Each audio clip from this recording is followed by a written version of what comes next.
Hello everyone, welcome back to our YouTube channel Login Aid. Today in this video, I am going to show you how to activate First Premier Bank credit card.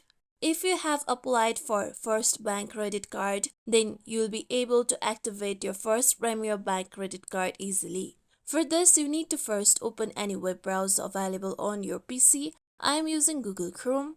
Now, go to your search bar and type in www.firstpremier.com. After this, press on enter. With this, now you'll be taken to official website of First Premier Bank. Now here you can see credit card sign in box on the top right. Click on credit card sign in box.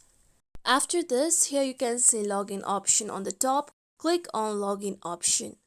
Now here you can see the login section. Now, to activate your First Premier credit card, you need to first enter the username and password of your credit card account. For that, enter your username on the given username box on the down. Then enter the correct password of your account. After this, click on Continue option.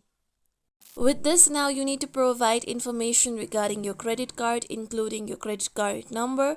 Then, once you have entered all the necessary information, you'll receive a confirmation message or email verifying that your First Premier credit card is now activated and ready for use. With this, your credit card will be activated. This is how we can activate First Premier Bank credit card. This is it for tutorial everyone. Hope this tutorial was helpful to you all. If you like today's tutorial, make sure you like, share, subscribe to our YouTube channel for more tutorials like this. Thank you for watching.